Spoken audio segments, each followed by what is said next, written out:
Prêmio Ig Nobel 2022, parte 1. Naruhodo. Bem-vindo ao Naruhodo, podcast para quem tem fome de aprender. Eu sou Ken Fujioka. Eu sou Altair de Souza. E hoje é dia de quê? Fúteis e úteis. Você quer apoiar a ciência? Quer apoiar o pensamento científico? Quer ajudar o Naruhodo a se manter no ar? Ouvir os episódios e espalhar a palavra já é um grande passo. Mas existe um outro jeito. Quem possibilita isso é a Orelo. Você escolhe um valor de contribuição mensal e tem acesso a conteúdos exclusivos, conteúdos antecipados e vantagens especiais. Além disso, você pode ter acesso ao nosso grupo fechado no Telegram e conversar comigo, com Altair e com outros apoiadores. Toda vez que você ouvir ou fizer download de um episódio pelo Orelo, vai também estar pingando uns trocadinhos para o nosso projeto. Combinado? Então baixe agora mesmo o app Orelo no endereço orelo.cc ou na sua loja de aplicativos e ajude a fortalecer o conhecimento científico. E chegamos ao momento Alura. Querido ouvinte, querido ouvinte. Você quer dar um verdadeiro mergulho no mundo da tecnologia? Migrar para uma nova carreira? Aprofundar-se nessa carreira? Então assine Alura agora mesmo. Você vai estudar, praticar, discutir e se aprofundar em uma plataforma que respira tecnologia. Na Alura, você terá acesso completo ao conhecimento, onde e quando você quiser, com novos cursos todas as semanas. E ainda tem vantagem, ouvinte Naruhodo tem desconto especial. Mas para isso é preciso acessar a seguinte URL, anota aí, alura.com.br/promoção/Naruhodo. Nesse endereço, além do desconto especial, você vai conhecer histórias reais de transformação de pessoas que estudaram na Alura. Então, repetindo, acesse alura.com.br/promoção/Naruhodo. E o pessoal do Olá Ciência, canal de divulgação científica do YouTube, tem um recado para você, ilustríssima e ilustríssimo ouvinte do Naruhodo. Fala, Gui! Fala, Ken, Reginaldo e Naruhoders. Aqui é o Gui Ximenes, um dos fundadores do canal Olá Ciência, e eu e minha equipe estamos há 7 anos divulgando ciência no YouTube. Eu tô aqui para convocar todos vocês para irem lá no canal do Olá Ciência no YouTube e assistir a nossa nova série de vídeos, que, modéstia à parte, na minha humilde opinião super imparcial, é o maior projeto de divulgação científica do Brasil. Nessa série, nós vamos te provar que saúde é investimento, e assim como o Altair sempre fala que não existe divisão entre exatas, humanas e biológicas, nós do Olá Ciência queremos mostrar que não dá para falar de saúde e ciência sem falar de eleições, desenvolvimento social e desenvolvimento econômico. É uma série de 5 vídeos, nós já falamos sobre quanto de dinheiro o Brasil já perdeu por causa da pandemia da Covid, já falamos sobre o impacto dos agrotóxicos e esse é só o começo. Eu espero que vocês gostem, que reflitam sobre como a saúde é de fato um investimento, principalmente agora nesse momento de eleições. Para encontrar nossos vídeos, basta digitar Olá Ciência no YouTube que você nos encontrará por lá. Muitíssimo obrigado pelo espaço e bora escutar Naruhodo.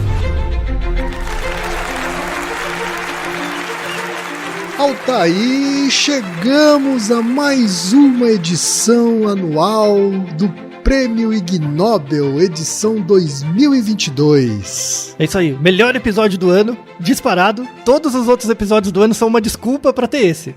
Porque se a gente não fizer os outros, não retém a galera pra ouvir esse, que são os mais importantes. É verdade.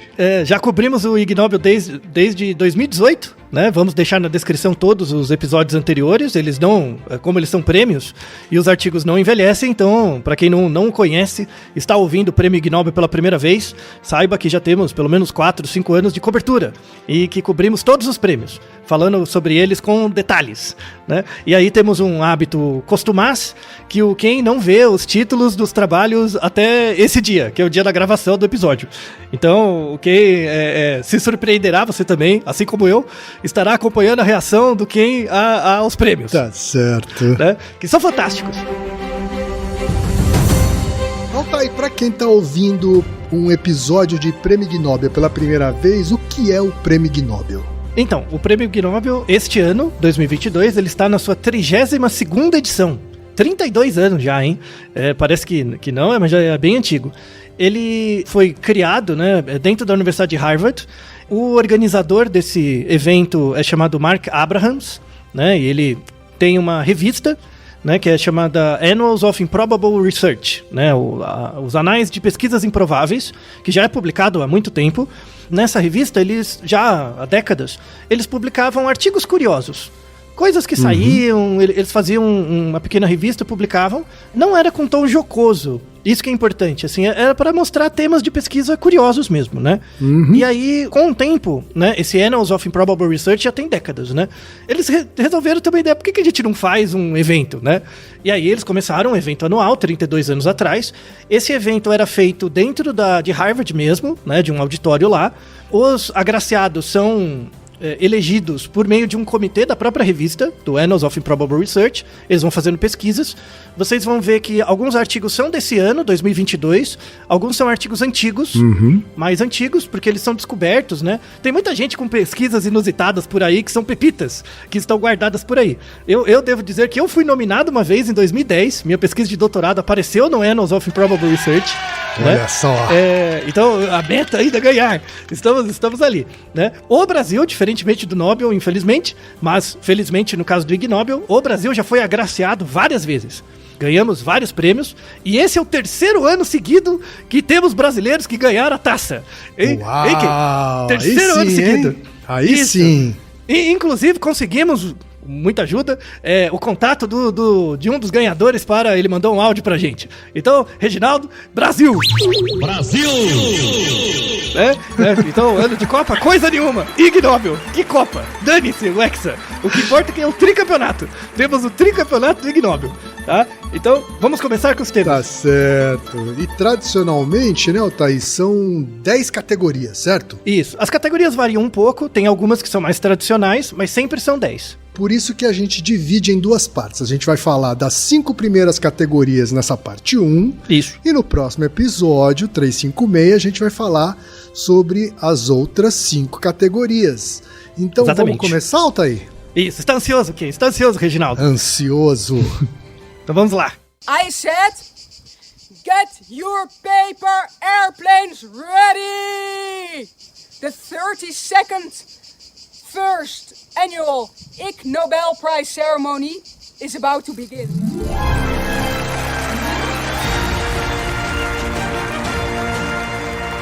Prêmio Cardiologia Aplicada, Altair. Foi para República Tcheca, Holanda, Reino Unido, Suécia e Aruba. Eliska Prochaskova, Hélio Slakshie, Frederic Behrens, Daniel Lind e Mariska Kretsch, por buscar e encontrar evidências de que quando novos parceiros românticos se encontram pela primeira vez e se sentem atraídos um pelo outro, seus batimentos cardíacos se sincronizam. Olha só, Altair. Começamos com um prêmio romântico, Altair. Exato. Esse é o artigo de 2022. Acabou de sair desse ano. A apresentação, assim como no ano passado, a apresentação do Ig Nobel esse ano foi online, né? Então, desde o começo da pandemia, as apresentações... antes da pandemia, as apresentações eram presenciais lá em Harvard, né? Mas agora eles são online, então são mais inclusivas e tal, né? E aí, vamos deixar também o vídeo, para quem quiser assistir o vídeo da premiação. Tem várias coisas que aconteceram que vocês podem ver, está no YouTube. Mas falando sobre esse trabalho, ele é bem interessante, assim, ele é bem laboratorial. Tá? Esse trabalho, ele foi feito dentro de um laboratório mesmo. Tem uma coisa, eu não sei se você já... Eu nunca fiz isso, né? Eu nem sei se tem no Brasil. Mas eu não sei se você já fez, Kim, que é um negócio que chama Blind Date. Sabe o que é? Eu nunca fiz, mas eu sei o que é, sim. Eu nem sei se tem no Brasil, é uma coisa bem... Tem no Brasil também, sim. Eu não conheço. Não é tão comum quanto nos Estados Unidos e na Europa, mas sim, tem. Então é um local, assim, você se inscreve em algum local e aí você marca num bar, um local para conversar com pessoas desconhecidas, mas que estão procurando relacionamento, estão procurando um par. E aí você conversa um pouquinho com todo mundo e aí as pessoas que você gostou mais, você dá o contato, algo do tipo. Bom, enfim. E aí é nesse esquema, era um esquema de blind date. Só que não era num bar, era dentro do laboratório. Então pessoas se inscreviam, eles formaram pares Para essa pesquisa são pares heterossexuais. E aí, assim, ao invés de ter o bar, né, era uma mesa e cada um ficava de um lado da mesa. E você usava um eye tracker para monitorar onde você olhava e sensores de condutância da pele e também de frequência cardíaca, além de outros monitoramentos do corpo. Certo. Então era um blind date meio estranho. Assim, um blind date monitorado, assim. Isso, completamente monitorado, neurocientífico. E aí eles fizeram as medições, né, no par, e aí eles avaliavam várias coisas. Onde a pessoa olhava, se onde eu estava olhando você estava olhando, ou seja, se tinha troca de olhares, se tinha sorrisos sincronizados, se tinha movimentos de corpo sincronizados, coisas do tipo, né? Então, eles avaliaram uma série de métricas. Algumas métricas são métricas gestuais, olhar, sorriso, coisas do tipo. E algumas métricas são fisiológicas. Por exemplo, a frequência cardíaca e a condutância da pele. Isso é um aparato usado em vários experimentos, que é um eletrodozinho que é colocado no dedo. É também usado no polígrafo, mas o uso que faz no polígrafo não faz nenhum sentido. Mas o mecanismo de condutância da pele é um eletrodo no seu dedo, que quando você tem alguma atividade emocional, seja ela positiva ou negativa, você tem uma pequena variação na quantidade de sais produzidas pela pele. Né? Então, entre aspas, você soa um pouquinho mais, dá uma suadinha, né? Isso é captado pelo sensor. Então, a condutância da pele não diz se a valência da emoção que você tem é positiva ou negativa, mas diz que teve alguma emoção. E aí o que eles encontraram no trabalho, de forma interessante, né, o paper recente, mostrando assim, que quando você olha para uma pessoa e sorri, e a pessoa sorri para você, quando você, por exemplo, faz gestos em sincronia com a pessoa, tipo a pessoa levanta a mão, você também levanta, né? Esses traços de mímese ou de sincronia não são relacionados com o fato de você estar gostando da pessoa ou não. Tá. Que é meio contra-intuitivo, né? As pessoas têm isso, né? Sabe aquele meme assim, quando a menina tá mexendo no cabelo porque ela tá gostando de você, sabe? Essas coisas. Isso é meio mito. Tá? Isso é meio mito de novela. Então, assim, o fato da pessoa estar com o seu comportamento motor ressoando com o seu, quer dizer que ela acha a conversa agradável, mas não tem a ver com você, né? Mas agora, quando o padrão de atividade da onda, da frequência cardíaca, então a minha frequência cardíaca aumenta, a sua aumenta, a minha diminui, a sua diminui, ou a condutância da pele também varia em sincronia. Então minha condutância varia, a sua também varia. Isso é um sinal inequívoco de que você tá gostando da cocotinha. Isso sim. Eita! Não é? É porque isso você não consegue treinar. Então, assim, eu consigo treinar, por exemplo, num ambiente social, a ser simpático, né? Então, eu mascaro as emoções, ou meus trejeitos, meus movimentos e tal. Mas frequência cardíaca e condutância da pele você não consegue. E é isso que te denuncia. Né? Sorte que o outro também não tem treino pra ver. Então ainda dá pra esconder, né? Até o momento que seu celular capte. Vai saber, alguém inventa um negócio desse, né? Pois é. Então. Mas esse foi o trabalho. E é um trabalho muito interessante, mostrando que esses sinais motores que a gente emite são suscetíveis a aprendizado. Quer dizer, de tudo que eles monitoraram, essa sincronização da frequência cardíaca é a que foi chave para detectar, de fato, a atração um pelo outro. Isso, tanto a frequência cardíaca quanto a condutância da pele. Os sinais fisiológicos são boas medidas do interesse sexual e afetivo. Já os sinais motores, por serem passíveis de aprendizagem, não são bons sinais. Mas é a única coisa que você tem, então tem que confiar nisso, né? Fazer o quê? Tá então, certo. Esse é um trabalho fantástico. E o fato de terem aqui 5 países envolvidos, então significa que é uma colaboração de cientistas de 5 países, é isso? Sim, a coleta foi americana, mas os dados também foram coletados em outros locais, mas a pesquisa era centrada ali nos Estados Unidos. Uma pesquisa fantástica, convenhamos. Tá certo, merecidíssimo então na categoria Cardiologia Aplicada, né, Altair? Isso. Vamos então para a próxima categoria. Prêmio Literatura foi para Canadá, Estados Unidos, Reino Unido e Austrália. Eric Martinez, Francis Mollica e Edward Gibson para analisar o que torna os documentos legais desnecessariamente difíceis de entender. Um tema fantástico, não é? Hein? Não é um tema formidável? Assim, o ganho social desse tema não é incrível? É verdade, porque é incrível porque é verdade, né, Altair? Não, é incrível porque é um fato, e é um fato mutável, né? Então, assim, você que, como profissional liberal hoje, você deve lidar com alguma frequência com contratos. Sim, mais do que eu gostaria. Isso, e deve ter algum advogado que o assessora em alguma coisa, né? Pelo menos para fazer o contrato, né? Às vezes sim. E é uma desgraça, né? Assim, tudo bem que a psicologia também não é muito amigável nisso, né? Tem umas áreas da psicologia que tem uns jargões idiotas, né? Análise do comportamento é um exemplo, por isso que ela não fica pop, porque não dá pra conversar, tem uns termos, né? Marqueteiro adora jargão também, Altair. Uns termos de classe, né? Uns negócios assim. Mas advogado, misericórdia. Assim, o artigo é em inglês, né? Eles falam da questão inglesa, mas aplica totalmente ao Brasil. Totalmente, assim, é impressionante.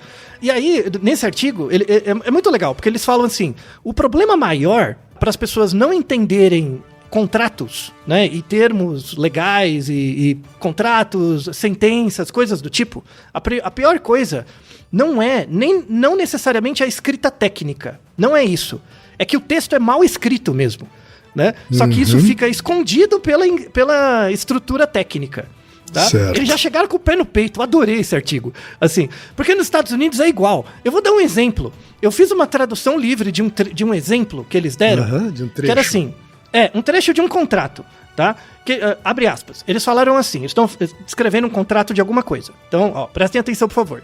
Abre aspas. No caso de qualquer pagamento ou benefício pela empresa, aí abre parênteses, todos esses pagamentos e benefícios, incluindo os pagamentos e benefícios nos termos da seção 3 deste documento, doravante denominados pagamentos totais, fecha parênteses, estariam sujeitos a impostos especiais de consumo. Então as indenizações em dinheiro serão reduzidas. O que você entendeu dessa frase, Kim? Eu me perdi na metade. Exato! Exato! É a mesma coisa, né? E aí, eles colocam... E olha que essa frase não tem termos técnicos, assim, né? Não tem palavras complicadas, mas a estrutura do texto é zoada, né? Isso. Porque a oração é muito longa também, isso, né? A sensibilidade do que é ótima, né?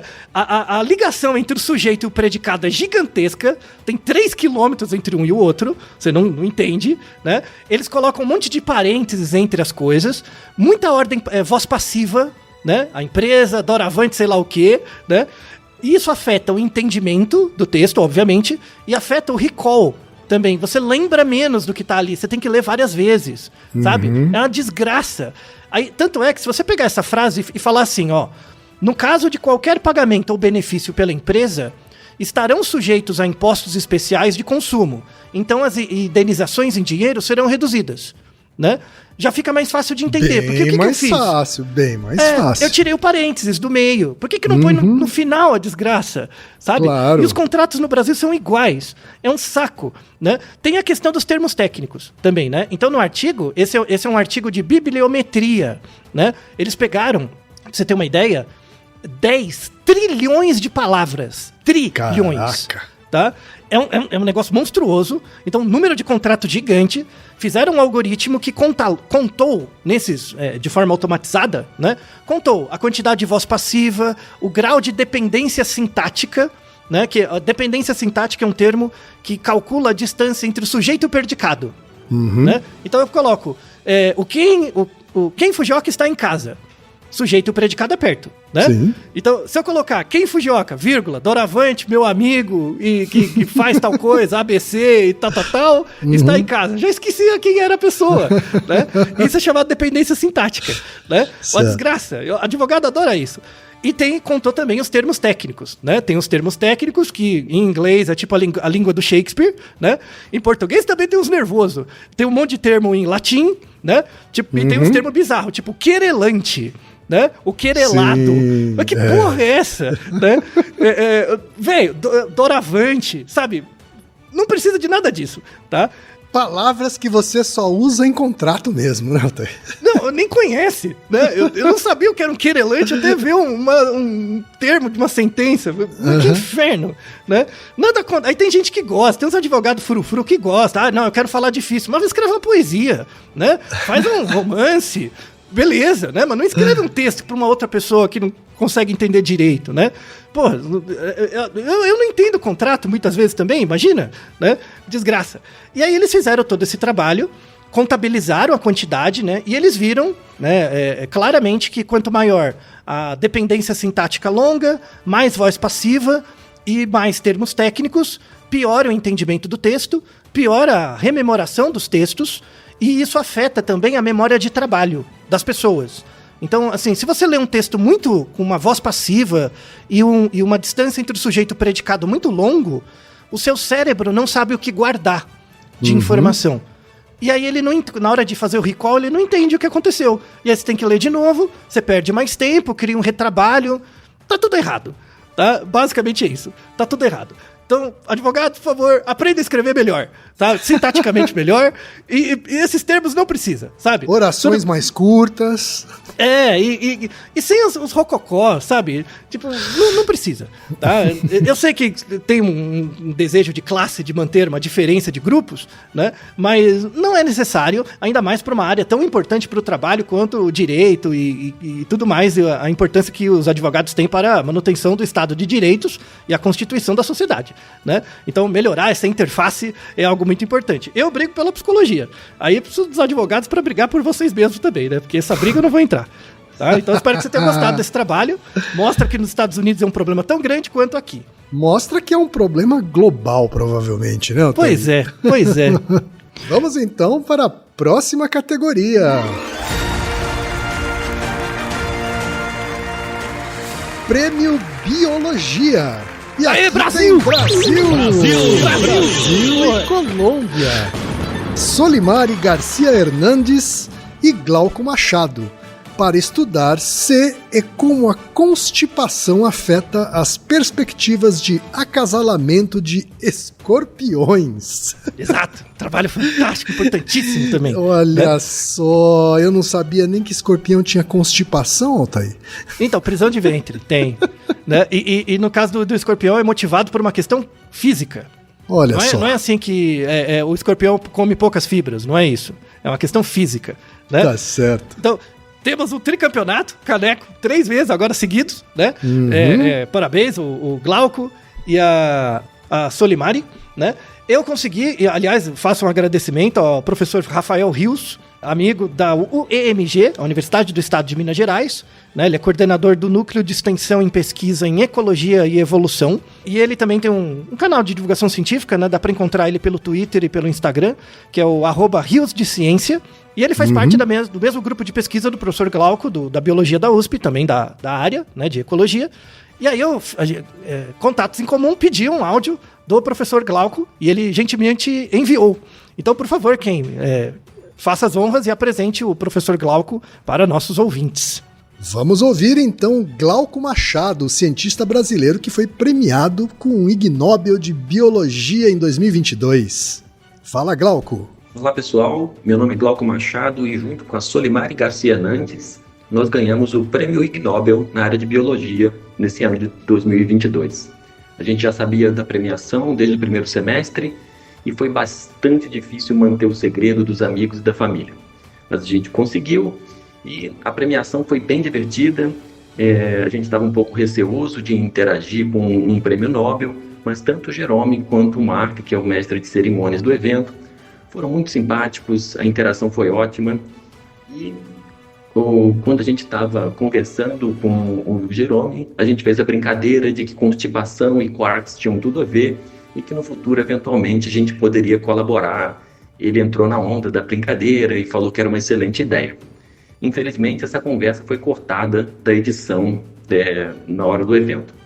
Em relação ao trabalho propriamente dito, eu acho que o mundo inteiro focou na questão da constipação. Eu acho que é uma fissura por piadas escatológicas, mas o que realmente motivou o trabalho da Soli, esse foi o doutorado dela que eu orientei, foi tentar entender um quebra-cabeça evolutivo.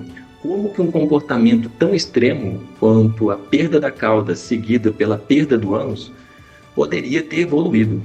E o que a gente descobriu é que a perda da cauda e as consequentes constipação elas diminuem a velocidade dos indivíduos a longo prazo, elas diminuem a capacidade dos indivíduos caçarem, porque eles também perdem o ferrão, e o que é mais importante, eles ainda são capazes de produzir filhotes. Os machos cortejam as fêmeas super bem, conseguem se acasalar, e as fêmeas produzem filhotes, ainda que em menor número. Esse resultado, portanto, nos responde como esse comportamento evolui. Os indivíduos que perdem a cauda, eles escapam dos predadores e são capazes de produzir filhotes e passarem seus genes para a geração seguinte. Isso explica, portanto, essa característica absolutamente fantástica, esse comportamento de defesa tão único. E uma das mensagens finais que a Soli adora dizer é que esse trabalho ele é uma ode à curiosidade e para todos aqueles que estão interessados em descobrir como características tão curiosas podem evoluir na natureza. Tá aí, Altair. Uma honra receber a mensagem do professor Glauco, que foi orientador da Solimari. Muito legal a mensagem dele, né? Muito. Dando mais esclarecimento sobre a pesquisa de doutorado da Solimari, orientada pelo Glauco, existe um mecanismo muito comum na natureza chamado autotomia. Autotomia, as pessoas, assim, no senso comum a gente conhece quando... Sabe lagartixa? Aquelas lagartixas de casa, né, que aparecem em casa? Quando você cutuca ela, às vezes, ou ela se coloca em posição, assim, ela se sente ameaçada, ela não arranca o próprio rabo e sai correndo? Sim. Né? Isso é autotomia. É você perder uma parte do seu corpo como forma de defesa. Tá? No caso da lagartixa, o rabo cresce de volta. Mas tem vários outros organismos, e aí inclui esse escorpião de uma espécie que chama Ananteris, né? Quando ele perde o rabo, é exatamente no mesmo contexto. Ele se sente ameaçado e joga o rabo fora e sai correndo. Esse rabo não regenera, né? Não regenera. E aí, ele perde cerca de 25% da massa, porque o escorpião, imagina, aquele rabo é comprido e tal, né? Ele perde 25% da massa, em média, né? E a parte final do aparelho digestivo dele tá no rabo. Então ele perde o ânus, e aí quando, assim, fica uma ferida, isso regenera, mas tapa o buraco. E aí ele começa a ficar com prisão de ventre, fica com... né? Por isso a constipação. Exato, não faz cocô mais nunca, até morrer. Ele morre de constipação. Tadinho. Olha só que coisa. Então. E entre acontecer esse evento e ele morrer, dura alguns meses. Não é rápido. Leva alguns meses, né? E aí o trabalho deles foi verificar se mesmo com esse acidente ambiental, né? Se ele é capaz de se reproduzir, se ele consegue se movimentar e tal. Nos artigos, os escorpiões foram observados por cerca de 50 dias, né, a partir do momento que perderam o rabo, né? E a velocidade deles mudou muito pouco. Eles ainda conseguiam caçar e conseguiam se virar. E o importante é eles conseguiam se reproduzir também, né? Os machos, né? Então, tanto o macho quanto a fêmea pode perder o rabo, porque é um mecanismo de defesa. No caso dos machos, isso não atrapalha tanto. Ele vai morrer mais cedo, invariavelmente, mas claro. Até lá não atrapalha tanto. No caso da fêmea, também tem o mesmo problema, ela consegue se reproduzir, mas ela produz um pouco menos de filhotes. Tem uma perda aí, né? Cerca de 30% menos filhotes, mas são muitos. Então mostra que tem um ganho. Apesar dessa defesa perder 25% do peso do bicho, né? Isso mostra que tem um ganho posterior no fitness, que no número de descendentes. Quando o escorpião faz isso, ele tá se sentindo ameaçado, né? Ele não faz à toa, certo? Isso, exatamente. Então, entre morrer agora e morrer depois, eu vou morrer depois e deixar meus descendentes. É basicamente essa a ideia da seleção natural. E bem como o Glauco comentou, mostra como é curioso, né? Como a seleção natural cria estratégias curiosas, né? Desenvolve estratégias interessantes para que os organismos sobrevivam e passam o seu material genético para frente, né? Então é um trabalho muito, muito, muito interessante em artrópodes, né? Na verdade, são poucos, né? Mas é mais comum em salamandra, em outros bichos, esse tipo de autotomia. Mas é muito interessante e também é mérito da pesquisa aqui do Brasil. Então, assim, foi financiada essa pesquisa pelo Brasil, uma pesquisa muito importante, e tem contribuições para o entendimento do habitat ecológico e dos desafios evolutivos de uma série de outras espécies, incluindo a gente. Então, é muito importante o trabalho. Parabéns ao Glauco e à Solimari. É isso aí, a colombiana Solimari Garcia Hernandes e o brasileiro Glauco Machado. Parabéns! Isso aí. É Brasil! Vamos então para a próxima categoria. Prêmio Medicina foi para Polônia. Marcin Jasinski, Martina Maciejewska, Anna Brodziak, Michał Gorka, Kamila Skierawska, Wiesław Jędrzejczak, Desafio, hein, Kim? Agnieszka Tomaszewska, Gregors Basak e Emilian Snark, por mostrar que, quando os pacientes são submetidos a algumas formas de quimioterapia tóxica, sofrem menos efeitos colaterais prejudiciais quando o sorvete substitui um componente tradicional do procedimento. Olha só, trabalho muito importante. Aí. Eu, como Esse fã de sorvete, virei fã desse estudo também. Ah, você gosta de sorvete? Amo. Curte mesmo, assim? Então, esse é um trabalho muito, muito, muito importante. Assim, de verdade. Muito importante mesmo. Foi publicado recentemente também. Esse trabalho é aplicado... Inclusive, foi muito bom ter dado esse prêmio para esse grupo, porque lá na Polônia foi uma forma de divulgar e conseguir verba, trazer à tona a questão de um tipo de câncer que é raro, mas é muito importante ser estudado e entendido, que é o mieloma múltiplo. É um tipo de câncer de medula óssea, né? E eles trabalham num hospital com pacientes de câncer, né? E tem um tipo de medicamento que é dado como quimioterápico, né? Que é o Melphalan, esse medicamento. Certo. Ele é dado em ambiente hospitalar. Ele é chamado de agente alquilante. O agente alquilante é assim, você está com câncer, né? Esse tipo de medicamento é usado para câncer, tipos de câncer de medula óssea, e como um tratamento adicional quando você faz transplante de medula óssea, né? E claramente, né, antes de fazer o transplante de medula óssea, eles matam o seu próprio transplante, a sua própria medula, e a quimioterapia é um dos remédios usados para isso também. Então é um tratamento muito agressivo, muito difícil, e como para tratar esse tipo de câncer de medula, você tem que reduzir o seu sistema imunológico ou até inativá-lo por meio de medicação ou radiação, tem vários efeitos colaterais. Um desses efeitos colaterais da quimioterapia e também logo após o transplante de células-tronco, né, para esse caso, tem uma coisa que é chamada mucosite oral. A mucosite oral é muito comum nesses casos de pessoas que fazem ou transplante de células-tronco ou quimioterapia e radioterapia. A mucosite oral é uma inflamação da boca, principalmente. Então a pessoa tem vermelhidão na gengiva, tem dor, tem excesso de saliva, e aí começa a ter dificuldade para engolir, e gera também como a imunidade cai, gera uma camada branca na boca também. Então, em casos mais graves de mucosite oral, as pessoas têm muita dificuldade para se alimentar. Então tem que se alimentar no hospital. É bem complicado, sabe? É uma situação bem difícil. Muita força as pessoas que têm que passar por isso. O tratamento ele é eficaz, mas o caminho é tortuoso.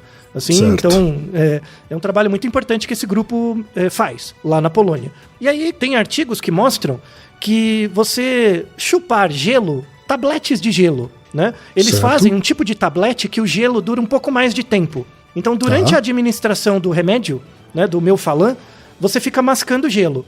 E esse gelo, ele aumenta a vasoconstrição da boca e aí diminui o efeito tóxico do Melphalan na boca, né, nas mucosas, né? Então, eles viram, né, que a incidência de mucosite oral diminui muito se durante a administração e por um tempo depois a pessoa mascar gelo, né? E principalmente esses tabletes de gelo. Só que aí, esses tabletes de gelo, eles são pouco tolerados pelos pacientes também, né? Porque às vezes você tem sensibilidade, às vezes tem outras dificuldades, e o mesmo gelo, né? Assim, tudo bem, você pode gostar de sorvete, mas se você ficar com uma pedra de gelo na boca, sei lá, uma hora... Não é tão agradável assim, né? Começa a incomodar muito, né? Então, o que eles fizeram? Eles tiveram uma ideia, vamos substituir por sorvete, né? Então, ele durante o tratamento com o Melphalan, você toma 3 sorvetes, né? E podia ser sorvete em picolé ou em massa, sabe? Massa de sorvete. E aí a recomendação é que você ia tomando devagar. Vai tomando devagar o sorvete, o gosto, você podia escolher o sabor, né? E aí eles fizeram um grupo que usava os tabletes, um grupo que não usava nada, um grupo que usava os tabletes de gelo e um grupo que usava sorvete, né? E aí, de forma muito, muito interessante, depois da administração do medicamento, algumas horas depois, dos pacientes que usaram pastilhas de gelo, cerca de 60% deles tiveram a mucosite oral, algum nível. E as pessoas que tomaram sorvete, só 28% delas tiveram. Então você teve uma redução de quase 100%, né, na incidência de mucosite oral nesses pacientes por tomar sorvete. Porque pelo fato de ser sorvete, a pessoa ficava com a boca gelada mais tempo, tomava o sorvete melhor, e aí sofria menos com os efeitos do remédio. Fantástico. Sensacional, né? sensacional. Não é fantástico? Então, eles usaram até a apresentação para falar um pouco sobre a questão desse tipo de câncer e pedir ajuda para incentivar a pesquisa e também doações para as pessoas que sofrem, infelizmente, desse tipo de câncer agressivo. Então, foi um prêmio mais do que merecido e muito importante. Sensacional, parabéns para esses poloneses e polonesas. Isso aí. Vamos então para a próxima categoria, a quinta categoria, a última dessa primeira parte, hein? Prêmio Engenharia de Segurança foi para a Suécia. Magnus Gens, por desenvolver um manequim de teste de colisão em formato de alce. Isso. Isso. Eu recomendo ver a foto. Está na descrição. É um alce bonitinho. Né? Você conhece, né, que é esses manequins que coloca dentro do carro pra bater, né? Conheço. Os dummy, né? Isso, os dummies lá, né? Mas por que em formato de alce, Altair? Então, isso é um trabalho muito importante, e tanto é que ele não foi publicado num artigo científico, ele foi publicado num relatório do governo sueco mesmo, né? É um relatório, né, feito pelo Centro de Estradas de Rodagem da Suécia, o Departamento de Pesquisa em Transporte. É um tema muito interessante, que assim, na região escandinava e também na América, ali na região do Canadá, tem muitos alces, né? E pra quem nunca viu um alce assim de verdade perto, o bicho é grande. Sim. Mas grande mesmo. Assim, um alce macho chega a pesar 600 quilos. E ele tem tipo assim, se for do chão até o topo da cabeça, dá uns 2 metros, 2,10 metros. Eu já vi um com 2,25 metros de altura. O bicho é monstruoso. Sim. É muito grande, tá? E lá tem muitos, né, nessas regiões da Escandinávia e tal. E eventualmente eles andam na estrada e você bate o carro neles, né? Ocorre, não é tão comum, mas acontece acidentes de um carro colidir com um alce, né? Sim. E eles fizeram estudos de teste muito interessantes que mostraram o seguinte, que o carro, independente de onde ele é feito, o carro não é preparado, né? A engenharia do carro não leva em conta o impacto de um alce. Porque eles fizeram um compilado, tem no relatório, de acidentes fatais envolvendo alces, e aí eles viram que a velocidade não era o principal fator que levava à morte no acidentes com alce. Olha só. Era o jeito que o carro batia no alce. Porque o alce é alto, né? Ele tem pernas compridas, o carro bate na perna do alce, aí o alce tomba de lado e bate com o corpo no capô do carro, né? E no vidro. E tem uma parte do carro em cima que é chamada coluna A. Essa coluna A, que é onde fica encaixado o vidro do carro, o vidro da frente e tal, né? E o teto. Em situações normais, em praticamente todos os carros modernos, essa coluna A ela é mais flexível. E ela é feita para absorver impactos que vêm de baixo.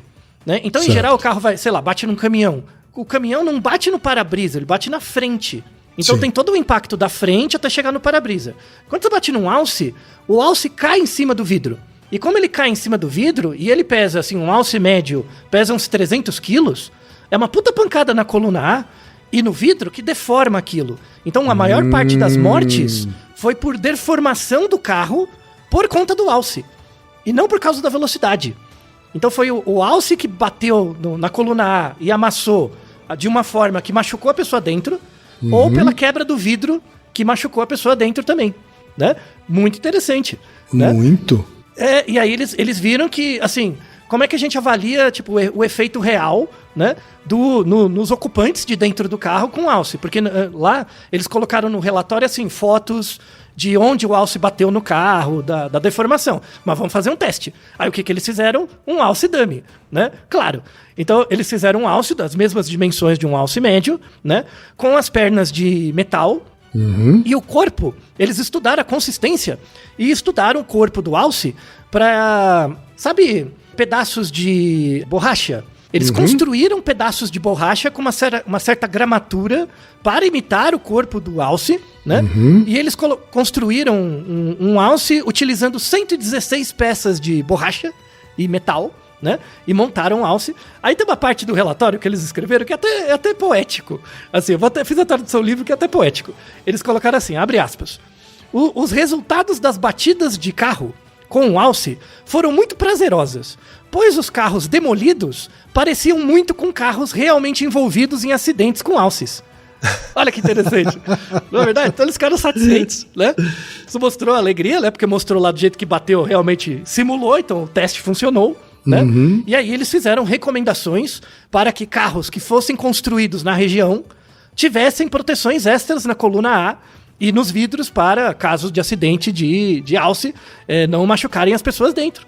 Olha só. Não é legal? E os suecos, eles são obcecados por segurança, né? Isso. E carros suecos têm muita tradição também em segurança, né? Tinha que ser lá mesmo, né? Isso. Tanto é que no teste, né? No teste eles usaram 3 carros. 2 deles eram da marca Saab. Saab é um carro que no Brasil lançou muito pouco, né? Sim. E um Volvo, claro, Sim. né? Tipo, tá um Volvo, né? Claro. E todos eles falharam.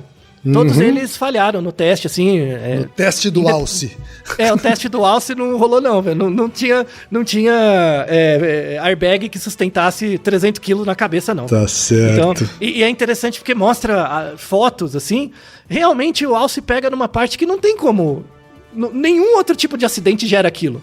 É claro que não vai ter, o engenheiro de carros não ia pensar nisso até a equipe de estradas de rodagem da Suécia fazer um relatório chamando a atenção. Isso mostra a importância desses tipos de estudo, né? Tá vendo? Você fica falando que é zoeira, mas tem uma importância. Se a vida de uma pessoa for salva, né? Coitado do alce, porque ele vai morrer mesmo, porque o carro vai bater nele. Coitado. A zoeira é importante, Altair. Exato, a zoeira. Mas se uma pessoa for salva por meio de resoluções trazidas a partir desses relatórios, já valeu a pena. Sem dúvida, sem dúvida. Valeu a pena.